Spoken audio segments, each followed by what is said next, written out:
years left to wear a ring and to be able to be reminded of what the goal is, what the standard is. And so hopefully this season will light a fire, you know, for bigger and better things. But again, we got to have the best off season we have, because you know the mentality of defending a championship is different than what we've had around here in trying to go get one. And so we've got a lot of work to do with this group to get them ready. Well, we've got you. What's the status of Tony Stewart, rehab-wise and redshirt-wise? Rehab-wise, he's doing very well. He's doing really, really well. Just saw him. I don't know if y'all would recognize him because, you know, he cut his hair. So he looks good. As far as the medical red shirt, I don't know yet. Danny Poole and our compliance, they're working through that. So I don't really have anything new to report on that. But we're still in that process, trying to work through it. Well, you've spoken several times about the team recruiting concept. Yeah. When you were talking about Brent yeah. the other day and how he fit into that. Yeah. Talk a little bit about how that works and maybe give an example or two of how it Okay. worked for you this year. Well, you know, everybody has areas, and you know, I've been a part of staffs before where this guy was in an area, but he didn't want anybody calling his guy.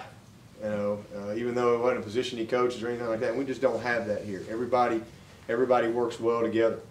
You know, the phone's getting passed all up and down the hall, and you know, once we zero in on a guy, everybody zeroes in. It's not just the recruiter, and I think that's one of the things that has really helped us as we changed our process around here the last 3 years. So that'd be an example. You know, Danny Pierman recruits G-Hop and did a phenomenal job. But man, he welcomes everybody being a part of it. You know, Carlos Watkins, you know, Dan Brooks recruits Carlos. Everybody was recruiting Carlos. You know, everybody feels like they know him, and I think that's huge, because then all of a sudden these prospects, they feel like they know not just the recruiter, they're comfortable with everybody. You know, it's not just the position coach or the recruiter. I mean, it's everybody. And I think that when they see that type of chemistry, you know, that's very appealing. Now, does that start in the evaluation process too, when y'all sit around and oh yeah, bounce ideas yeah. around? Yeah, so that way you don't worry about, well, this guy, you know, he just feels like he's got to sign somebody, you know, because from year to year it changes. You know, some years this guy's got a lot of players in his area. This guy doesn't. All right, well, let's don't feel like we just got to sign a guy here just because so he can say he signed a guy. No, we don't get caught up in all that. We just want to evaluate and let's put them on the board. Let's rank them. Let's re-rank them.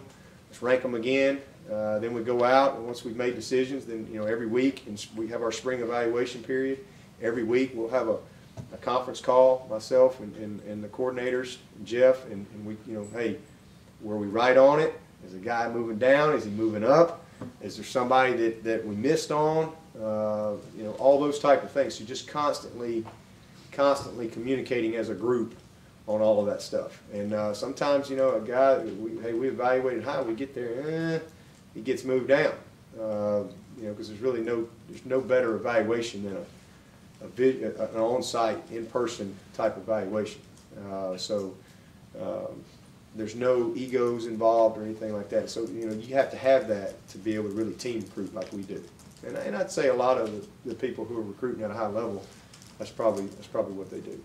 Are you and the coordinators in on every offer, and has Coach Venables been here long enough to be in on every offer that's gone? No.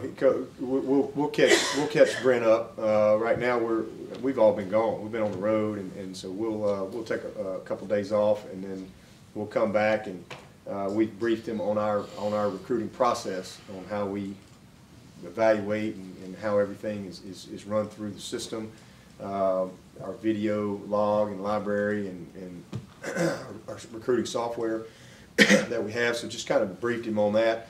We've brought him up to date on who our offer board is at this point, and so he's been going through and kind of watching guys, and so certainly, yeah, we want to be able to have his input, and especially as we move forward.